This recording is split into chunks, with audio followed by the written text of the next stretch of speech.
Sejam todos bem-vindos e bem-vindas à sexta aula da oficina Conceitos do Audiovisual da Casa Sephora.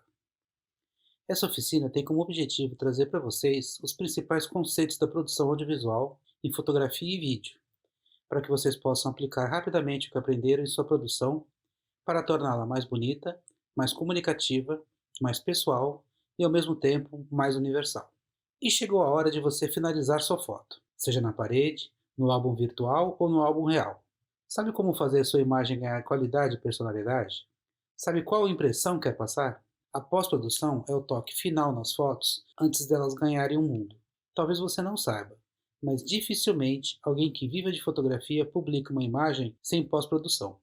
Por mais que uma imagem profissional, feita com todos os ajustes pensados, com a luz desenhada, medida e balanceada, pareça linda no visor da câmera, sempre há retoques que podem tornar aquela imagem linda de nascença ainda mais impactante. Justamente por conhecer as potencialidades que existem hoje, fica difícil a gente considerar um tratamento finalizado. E não é para menos. Normalmente, revisitar imagens antigas e tratá-las novamente é uma prática cada dia mais rara, já que estamos sempre fotografando mais e mais.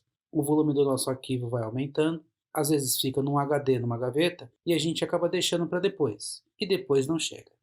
O momento da pós também é o momento da verdade. Ali vemos algum detalhe que escapou na hora de fotografar, uma bobagem que fizemos na medição de luz, um reflexo indesejado. É nessa hora que nosso aprendizado completa o ciclo e vira permanente em nosso repertório. A pós-produção é um processo tão antigo quanto a própria fotografia. Os pioneiros da imagem eram, na maior parte das vezes, especialistas em recursos para salvar uma imagem, para fazê-la aparecer na prata mesmo quando a luz era pouca, e saber tirar de uma chapa vencida o melhor resultado. Esse início experimentador da fotografia, que foi um processo construído ao longo de décadas por diversos pesquisadores espalhados pelo mundo, se traduziu num arsenal de recursos para trabalhar negativos e cópias de forma a produzir resultados mágicos. Tratava-se a cópia com o mesmo respeito e cuidado que um quadro a óleo, já que a fotografia herdou da pintura muitos valores. Muitos recursos que usamos hoje no Photoshop, por exemplo, são derivados de práticas de laboratório, como burning in e dodging. Vamos pensar juntos sobre o processo de trabalhar nossas imagens nesse estágio tão cheio de possibilidades. A primeira coisa a se fazer para que nossas imagens ganhem mais qualidade é estabelecer um fluxo de trabalho. Fluxo de trabalho é um caminho que você segue para que as etapas do seu trabalho sejam mais eficientes e tenham mais qualidade, pois são pensadas e têm suas decisões tomadas com base no melhor possível dentro das condições de que se dispõe. Começa no planejamento da fotografia, passa pela sua produção e todos aqueles detalhes de que já falamos: balanço de branco, tripé da exposição, enquadramento e etc. Passa por descarregar as imagens no local específico, com cuidados para manter dados importantes para o uso posterior da imagem. Podemos, nessa hora, escolher guardar nossos originais de uma maneira estruturada, que facilite a pesquisa e a recuperação de imagens, inclusive com o uso de metadados. Depois, a escolha das melhores imagens, que podem ser hierarquizadas com vários métodos. Elas passam para o tratamento, que deve ser sempre não destrutivo, que é aquele que preserva os originais sem qualquer manipulação. É a etapa criativa do fluxo, onde podemos e devemos investir mais tempo e reflexão. O resultado obtido é finalizado da maneira escolhida, como cópia em papel, impressão fine art, etc. Por fim, arquivamos as imagens com redundância. Uma cópia sempre junto com os originais, outras cópias podem ser guardadas numa pasta temática por assunto, ano, etc. e também na nuvem.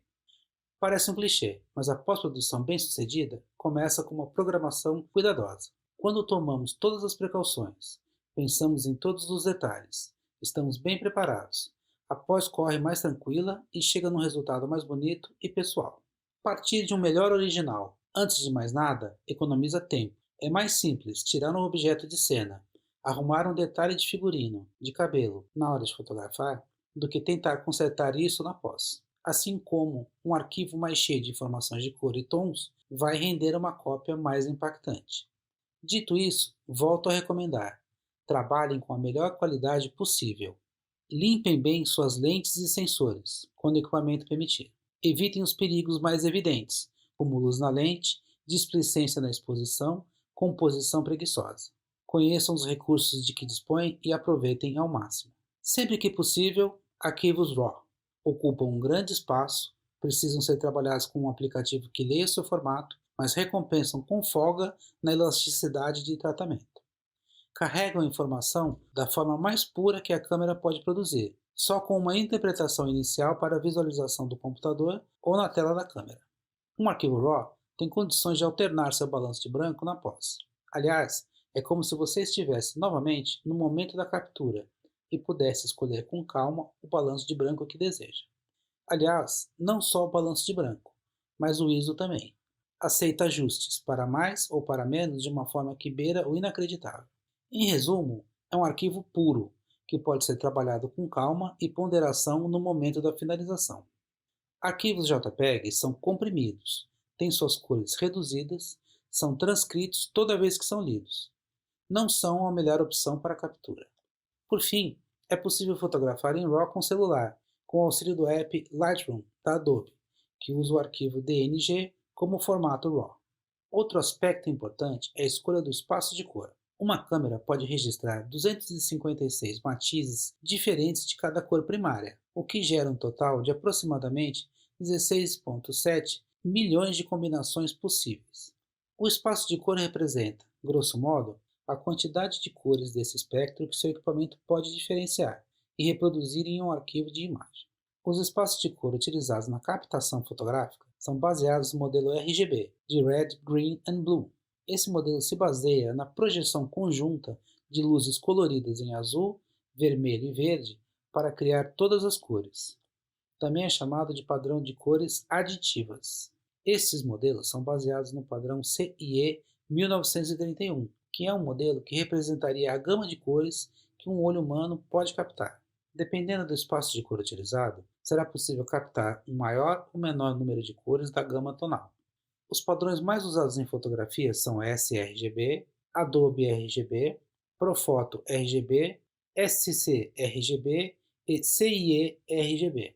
Cada padrão dos citados usa uma tecnologia para reproduzir cores e tem pegadas diferentes no padrão CIE 1930. Isso acontece devido aos diferentes fatores limitantes para processamento e uso de cor. O mais limitado presente numa câmera fotográfica é o sRGB. Capaz de reproduzir cerca de 30% do CIE 1931, é usado para a internet, pela sua leveza para processamento. Em comparação com os outros, vai ter cores menos saturadas e vivas. O padrão Adobe RGB é o padrão intermediário, que é capaz de carregar 60% do padrão CIE 1931 com uma relativa leveza. Foi desenvolvido pela mesma empresa que fabrica os principais softwares de manipulação de imagem, a Adobe Systems. Já o Profoto RGB é capaz de reproduzir 90% da CIE 1931 e é utilizado principalmente em imagens de fine art, sendo que seu processamento é bem mais pesado do que os anteriores. A escolha, como sempre, deve recair sobre o padrão mais alto de captura que sua câmera permitir, pois mesmo que depois de processada a imagem a saída tenha menos informação de cor, ainda terá partida de uma qualidade maior. Isso se percebe principalmente nos degradês e nas áreas com grandes áreas de uma só cor, como o céu diurno sem nuvens. É importante lembrar que a escolha de espaço de cor é possível somente para usuários de câmeras digitais, pois os apps de celular não dispõem dessa alternativa. O fluxo de pós-produção pode ser muito diferente entre usuários de celular e de câmeras digitais. Os criadores de apps para celular tendem a fazer com que o usuário consiga manipular a imagem o máximo possível no mesmo aparelho, de forma que você não precise de computador ou programa adicional. Os próprios fabricantes de softwares para computador têm versões para celular. Nada impede que você prefira editar no celular, desde que suas necessidades criativas estejam satisfeitas. Mas incluir um computador no seu fluxo pode ser muito útil para manter suas imagens salvas e organizadas, e ter maior controle sobre alguns ajustes, que ficam difíceis de manipular devido ao pequeno tamanho da tela do celular. No computador, também fica mais fácil visualizar grandes coleções de imagem, o que ajuda a fazer seleções mais facilmente. Enfim, o que deve ser avaliado é o quanto de benefício pode ser agregado com a passagem da imagem pelo computador em alguns momentos do seu caminho até o uso final. Mesmo que já tenha publicado sua imagem, guardá-la somente na nuvem pode ser arriscado, porque você pode ficar sem acesso à rede no momento em que gostaria de acessar a sua imagem. Guardar na nuvem em uma mídia externa ajuda a ter sempre espaço de memória no seu celular para fotografar ou filmar mais. Para guardar suas imagens em mídia, use pastas que tenham sentido dentro do seu método de fotografar. Se fotografa por assunto, por cliente, por data, use a mesma lógica para dar nomes às suas pastas. Embora a data da captura seja um dado embutido na imagem, gosto de nomear as pastas começando pela data, na forma ano, mês, dia, seguido do tema da sequência das fotos. Porque assim a classificação no computador sempre segue a ordem cronológica. Dessa maneira consigo achar rapidamente uma determinada sequência de que eu precise. Caso eu tenha duas ou mais sequências do mesmo dia, eu guardo em pastas diferentes para ficar mais rápido de achar pelo nome. Esse método também ajuda a gravar o tema junto com a imagem na nossa memória, e recuperá-la fica ainda mais fácil. Comece por escolher as melhores imagens. Nessa etapa, há recursos que podem ajudar a escolha a ficar mais fácil e mais intuitiva, além de permitir que subcoleções sejam mais fáceis de visualizar e organizar.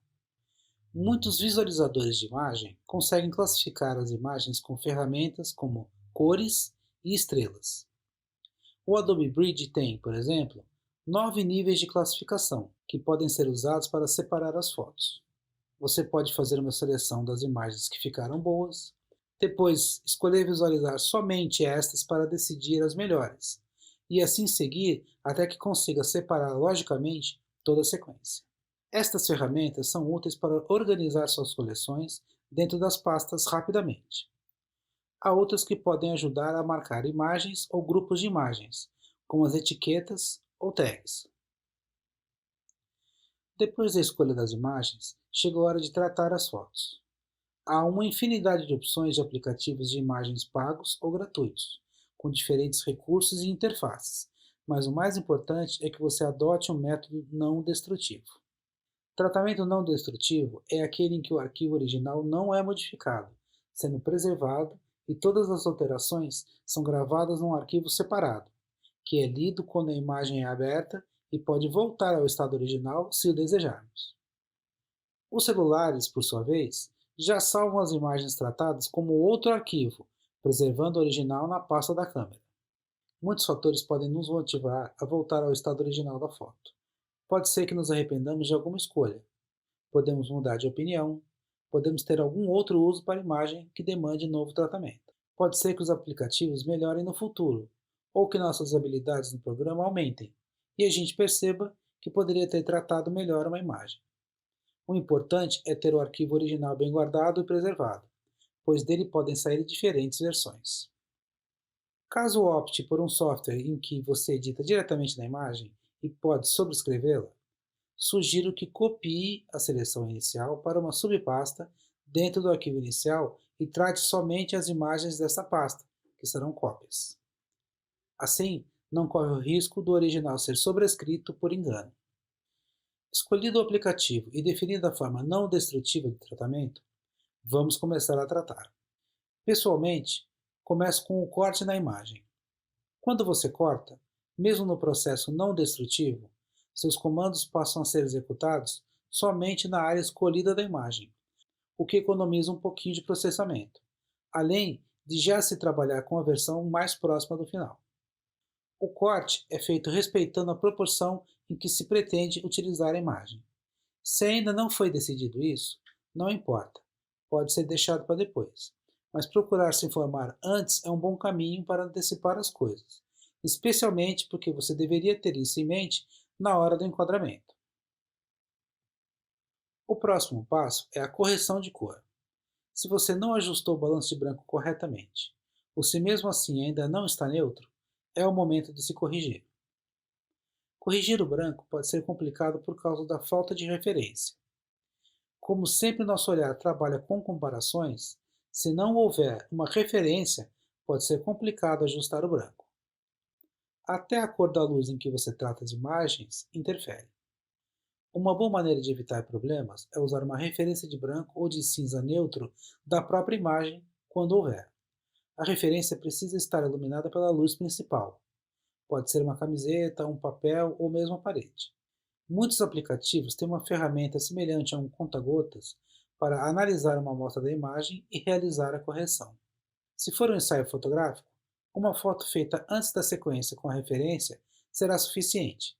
Basta que, durante o ensaio, não sejam mudados nem a fonte de luz, nem o balanço de branco da câmera. A correção de cor de uma imagem não é sempre necessária. Se o resultado das cores agradou a você, você pode usar os controles de imagem para aprimorar o resultado final, melhorando o contraste, o brilho, experimentando outras regulagens sem tocar na cor. Um bom exemplo disso é uma imagem na hora dourada. Se você corrigir a cor dessa imagem, perderá grande parte do seu apelo. Portanto, apenas aprimore as outras valências da imagem e finalize conforme o seu planejamento. Vamos explicar brevemente cada um dos itens passíveis de ajuste no aplicativo de imagens para que você experimente na sua imagem. Contraste.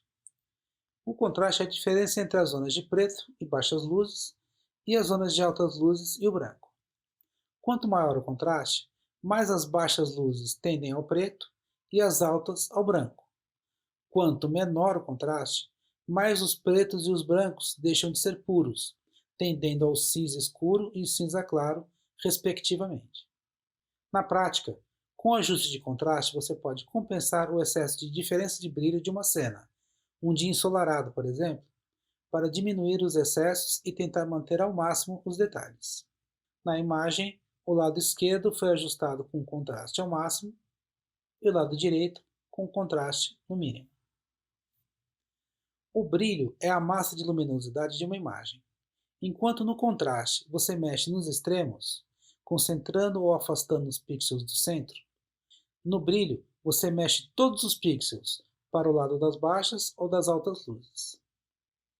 Por isso, a ideia é que mexer apenas no brilho mantém a relação de contraste, mas torna a imagem mais tendente ao branco ou ao preto como um todo. O brilho pode mexer na percepção geral da exposição, por isso pode ser uma das maneiras de modificar a exposição sem mexer diretamente com ela. A saturação é a intensidade da cor, com mais ou menos valor.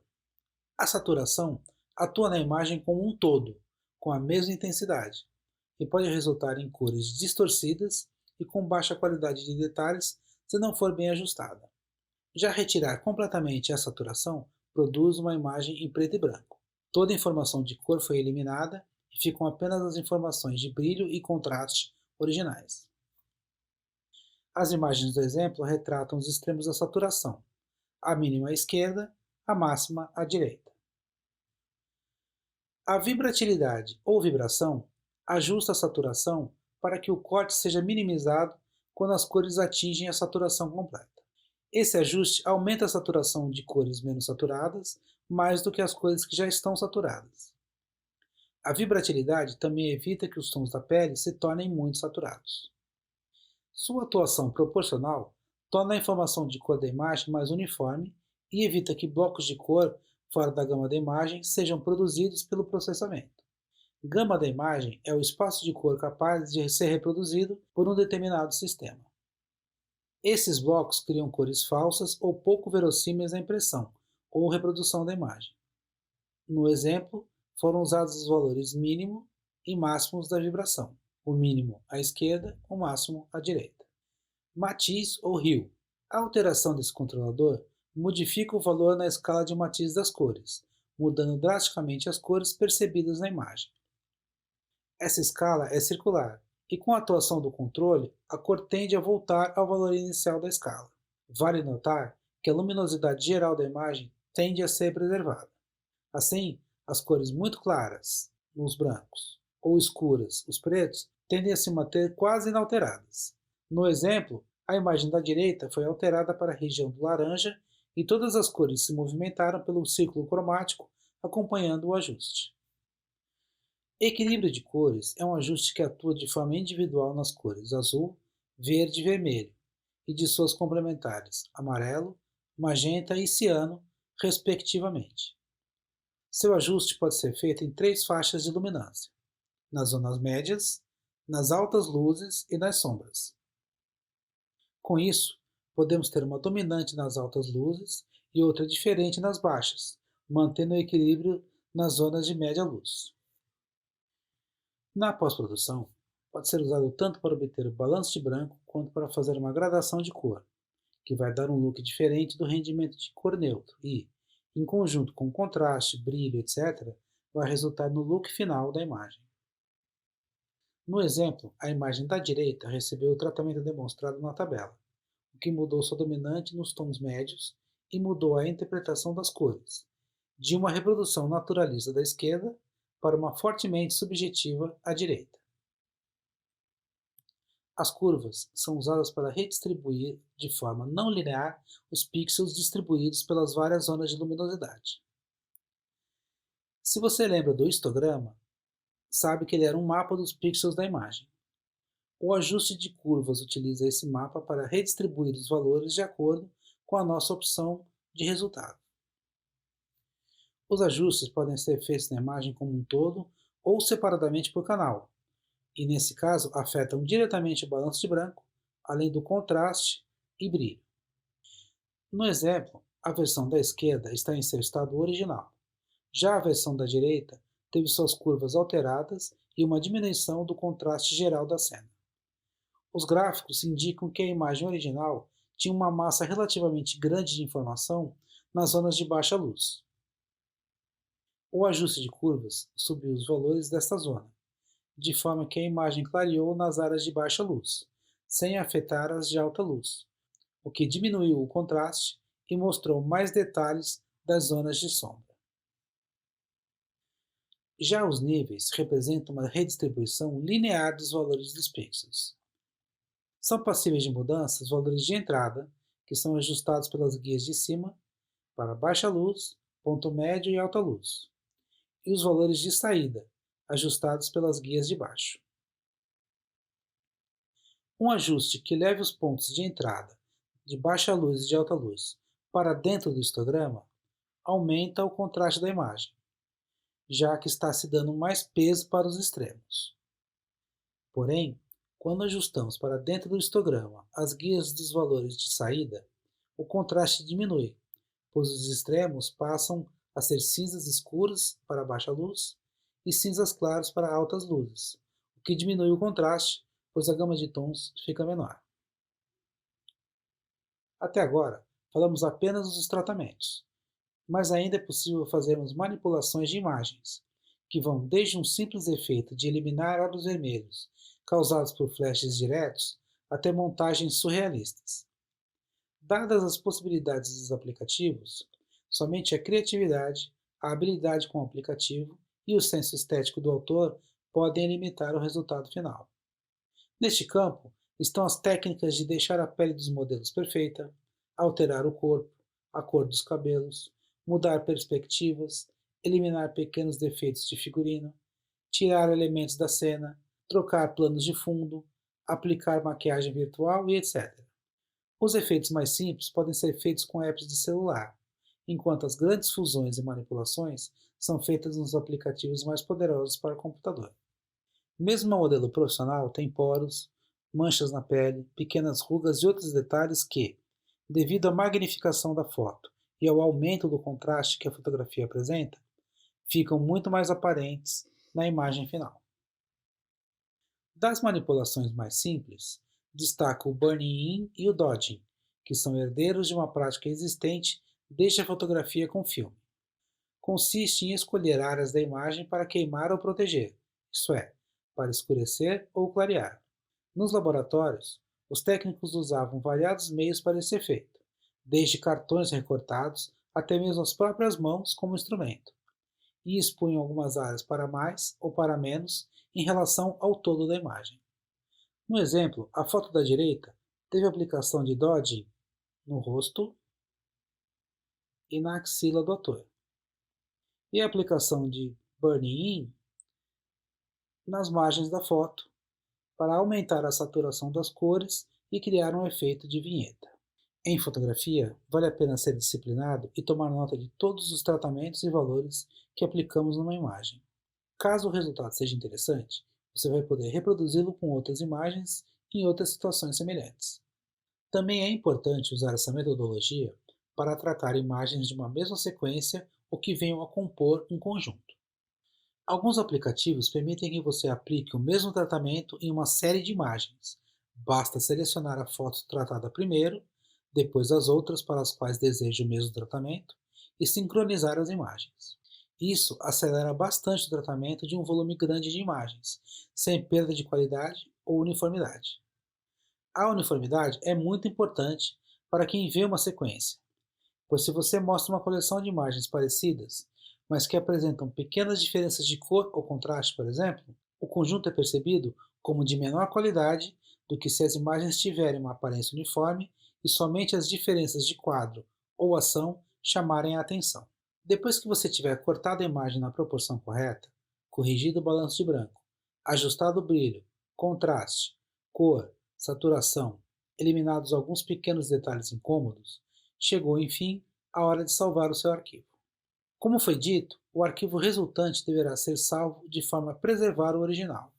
Pode ser como uma cópia, por exemplo, ou usando aplicativos que sejam não destrutivos, como o Adobe Lightroom. O importante é manter o original sempre intacto. Caso você use o Photoshop e queira preservar as etapas do tratamento, vale salvar um arquivo PSD, que permite que você grave canais e histórico de tratamento. Como o arquivo PSD é pesado e não é destinado para o fim de uso final, o ideal é exportar o arquivo num outro formato. E qual formato seria esse? Se você for simplesmente publicar na internet, em qualquer site ou rede social que seja, o interessante é deixar o arquivo leve, sem perder qualidades de reprodução em telas eletrônicas. Por definição, o espaço de cor para isso é o sRGB, mesmo que, até agora, você tenha mantido um fluxo com o arquivo Adobe RGB ou Profoto RGB. Não adianta adicionar mais cor, porque não será reproduzida e pode até hipersaturar sua imagem. Então, o melhor mesmo é usar o sRGB. A resolução de tela de qualquer um desses dispositivos é de 72 ppi, ou pixels per inch, em inglês, pixels por polegada. O termo dpi é usado somente para impressão, e é errado referir-se com ele a uma resolução eletrônica, porque ele usa uma medida de gráfica que é o dot, ou ponto de tinta. Então, se seu arquivo original tem 300 ppi, pode baixar a resolução. Sua foto vai abrir mais rápido e com a mesma qualidade aparente. O tamanho físico também importa. Uma imagem com 72 ppi, mas com 150 cm de largura, vai demorar demais para abrir, e não tem utilidade na rede. Como hoje a resolução de 1920 pixels é o padrão, e como a ideia é leveza, podemos trabalhar com algo como 2000 pixels na aresta mais longa. Por fim, o formato de arquivo. Embora o formato compacto mais comum de saída seja o JPEG, ele comprime demais a imagem e o faz com perdas, pois organiza a imagem em pequenos blocos, que são processados toda vez que se abre uma foto. Com isso, o rendimento das cores, especialmente dos degradês, fica comprometido. Por isso, o mais recomendado é o PNG. A maior vantagem do arquivo PNG sobre o JPEG é que a compactação é sem perdas, o que significa que não há perda de qualidade toda vez que ele é aberto e salvo novamente. O PNG também lida bem com imagens detalhadas e de alto contraste. É por esse motivo que o PNG é, na maioria das vezes, o formato de arquivo padrão para capturas de tela, já que pode fornecer uma representação da tela pixel a pixel quase perfeita, em vez de compactar grupos de pixels juntos. Por fim, o PNG também aceita transparências, o que significa que sua imagem poderá ter áreas transparentes e ser usada de formas mais livres do que um formato que interpreta todo espaço transparente como branco, como faz o JPEG. Apesar de ser um pouco menos compacto, o PNG tem suas vantagens e compensa que o usemos para mantermos a qualidade de visualização alta. Agora, se o que se pretende é imprimir em grande formato, o ideal é se informar junto ao fornecedor qual o formato, espaço de cor, tamanho físico e resolução que a impressora usa. As especificações técnicas variam muito de equipamento para equipamento, e somente o técnico poderá ajudar nessa tarefa. Feita a exportação, estamos agora já no final do nosso percurso, mas ainda falta um detalhe crucial: como arquivar. Talvez isso não seja um problema para você hoje, Mas se começar a fotografar mais, logo vai perceber que, sem um método de arquivamento, logo não achará as imagens de que precisa. O primeiro passo para um bom arquivamento já foi dado. As imagens foram baixadas do celular ou câmera e organizadas numa pasta com outras pastas de fotos suas. Todas as suas imagens estão ali, reunidas.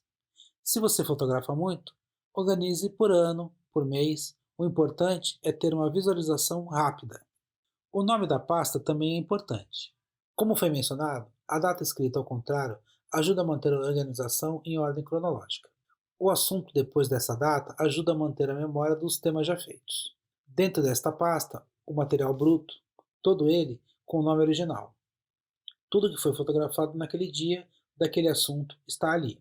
Dentro dessa pasta está também a sua subpasta de fotos editadas.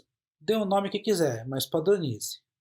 Se faz dois tratamentos diferentes, pode dividir. É importante que os nomes sejam claros e descritivos. Renomeie as imagens editadas e tratadas com o mesmo nome da pasta, seguidos da sequência numérica. Assim, quando quiser usar uma imagem para algo diferente, a cópia que tiver em suas mãos já vai ter o endereço fácil para localizar e você poderá exportar no novo formato. Antes de você se despedir das suas imagens, falta ainda um passo importante: a inserção de metadados. Metadados, por definição, são dados sobre um arquivo de dados. Estão inseridos de forma invisível no arquivo da imagem e podem conter nomes, datas, números, créditos, até o seu Pix pode fazer parte dos metadados de uma imagem. Para isso, você precisa usar um aplicativo como Adobe Bridge ou Lightroom. Embora para inserir metadados em uma imagem, basta abrir o arquivo, exibir as propriedades da imagem no Windows, na aba Detalhes, ou obter informações no Mac e editar diretamente. Você pode ter um arquivo de texto simples preparado para isso e inseri-lo através do copy-paste no campo Comentário. Caso queira manter privacidade sobre dados da imagem, como localização, você pode optar por apagar os dados pessoais das imagens, marcando a caixa de diálogo que aparece no momento da exportação, ou pressionar Remover propriedades e informações pessoais, onde marca a seta na figura. Você pode inserir palavras-chave que tenham uso para o seu tipo de fotografia, como por exemplo, retrato corporativo ou entardecer praia. Ao pesquisar essas palavras-chave na pasta, encontrará suas imagens facilmente. Por fim, o backup. Hoje temos acesso fácil a contas na nuvem que podem oferecer 15 GB de armazenamento gratuito, como por exemplo o Google. Se a sua produção for muito grande, pode optar por salvar apenas as editadas, para tê-las sempre guardadas, independentemente da mídia física. Porém, é importante ter uma cópia física e ter a disciplina de sempre salvar o material no final do fluxo de trabalho. Feito isso, você pode ficar despreocupado com a segurança do seu material, pois estará garantido pela redundância. E hoje nosso dicionário recebeu alguns termos importantes para que a qualidade do nosso trabalho melhore. Metadados são fundamentais para gerenciar um arquivo de imagens e obter rapidamente as imagens que buscamos sem estresse. Fluxo de trabalho, antes de ser uma necessidade para melhorar a qualidade, é sinal de que levamos nossa produção a sério e prezamos pela qualidade em todas as etapas do processo. Um bom fluxo de trabalho nunca está pronto, sempre dá para deixar mais racional, rápido e eficiente. Ajuste não destrutivo é primordial para que, dentro da ideia de melhoria contínua, nossas imagens possam ter uma vida mais longa. Quem já estuda fotografia certamente ouviu falar de Clício Barroso, um fotógrafo que também é referência como professor e impressor fine art. Em seu livro Adobe Lightroom CC, Clício detalha o fluxo de trabalho nesse programa, que é um dos mais poderosos e, ao mesmo tempo, um dos que mais facilidades proporciona para aumentar a produtividade dos fotógrafos. Minha sugestão de atividade hoje é sugerir que você baixe suas fotos do seu celular e as organize dentro do padrão proposto nesta aula. Visualize os metadados, faça seleções hierarquizadas com fotos editadas e marque as preferidas. Depois, as copie para uma pasta segura na nuvem. Faça o passo a passo para garantir que suas imagens não se percam caso seu celular se quebre ou perca. Entenda o método para salvar automaticamente suas fotos na sua conta na nuvem e aplique esses conhecimentos no seu dia a dia como fotógrafo. É isso. E hoje ficamos por aqui. Aguardo vocês na próxima aula. Até lá!